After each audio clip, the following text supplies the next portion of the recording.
Today we solve example 5.12.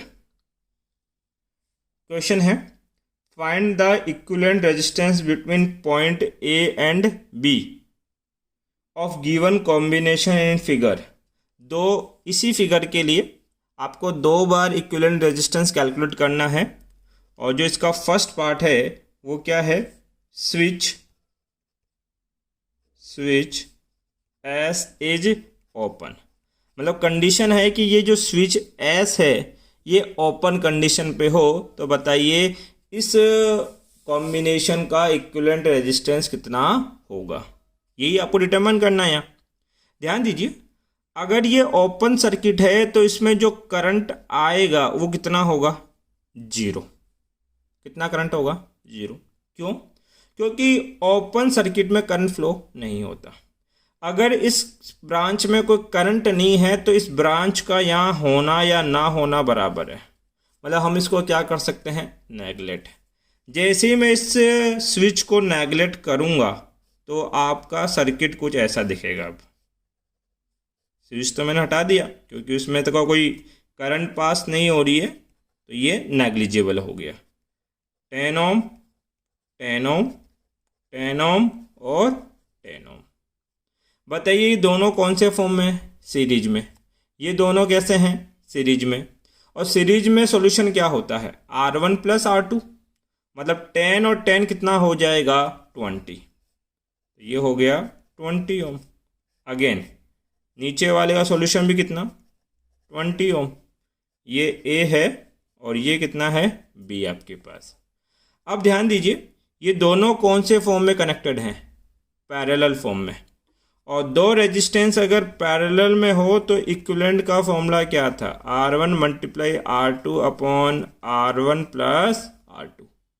इसका मतलब पहले इन दोनों का प्रोडक्ट कितना, 20 मल्टीप्लाई 20, फिर दोनों का सम 20 प्लस 20 40। कितने टाइम्स, 2 टाइम्स। 2 से सोल्व करो 10, तो इक्विवेलेंट सॉल्यूशन कितना आएगा, 10 ओम। मतलब A और B पॉइंट के बीच का रिजल्ट कितना आएगा, 10 ओम। कब, जब switch S is open. Second इसका है B part, when switch S is closed. इसका मतलब अब इस स्विच S को क्या कर दिया, क्लोज कर दिया। जैसे ही आप क्लोज करोगे तो एक पॉइंट समझिए, मुझे ये चीज़ बताइए, ये पॉइंट कितना है, A। कितना है, A। इस पॉइंट को भी क्या लिख सकता हूँ मैं, A, और इस पॉइंट को भी A। ऐसा क्यों, मैं पॉइंट डिवाइड कर रहा हूँ यहाँ, क्योंकि अगर मान लीजिए ये कोई लाइन है, इस लाइन के इस पॉइंट को A बोल रहे हैं, तो जब तक इस लाइन में कोई दूसरा एलिमेंट नहीं आता, एलिमेंट का मतलब कोई रेजिस्टेंस अटैच नहीं होता, कोई बैटरी अटैच नहीं होती, तब तक इस हर पॉइंट का पोटेंशियल या हर पॉइंट को A ही लिखा जा सकता है। सिमिलरली इस पॉइंट को भी क्या लिख सकते हैं हम लोग, A। इसी तरीके से ये पॉइंट B है तो इसको भी B लिख सकते हैं और इसको भी B। और मान लीजिए इसके बीच में ये पॉइंट क्या है, C। तो यहाँ पे कोई एलिमेंट है क्या, नहीं। इसको भी क्या लिख सकते हैं, C। यहाँ कोई एलिमेंट है, नो। इसको भी क्या लिखा जा सकता है, C। इसको हम बोलते हैं पॉइंट मेथड। जब तक कोई एलिमेंट ना जुड़े पॉइंट सेम रखिए। तो मुझे ये चीज़ बताइए, इस पूरे सर्किट में कितने पॉइंट है, 3। या तो A है, B है, और कौन है बेटा, C। तो A, C और देन B आपके पास है। ध्यान दीजिए, ये जो 10 ओम है ये किसके बीच में कनेक्टेड है, A टू C। कनेक्ट कर दीजिए, A टू C। कितना, 10 ओम। ये 10 ओम कहाँ कनेक्टेड है, A टू C। ये वाला भी A टू C कितना है, 10 ओम। ये वाला कितना है, 10 ओम, C टू B कितना, 10 ओम। और ये भी कितना है बेटा, 10 ओम आपके पास। अब तो इजीली आपको दिखाई दे रहा होगा, ये दोनों कौन से फॉर्म में है, पैरेलल। ये दोनों भी कौन से फॉर्म में है, पैरेलल।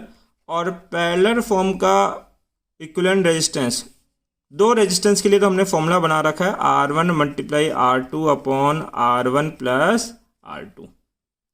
सिंप्लीफाई करें इसको तो 10 मल्टीप्लाई 10 अपॉन 10 प्लस 10 कितना 20, कैंसिल आउट कितने टाइम्स 5, रिजल्ट कितना आएगा 5 ओम।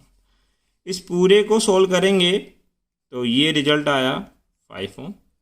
इसको भी सोल्व करेंगे तो इसका भी कितना आएगा 5 ओम। ये पॉइंट ए है और ये पॉइंट क्या है बी और ये क्या है सी।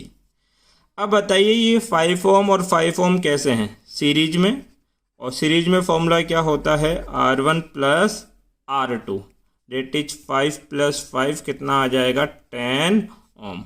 तो अभी भी ए और बी का इक्विवेलेंट रेजिस्टेंस कितना आएगा बच्चा 10 ohm. That is our answer. आप इसका स्क्रीनशॉट ले सकते हैं। Thank you.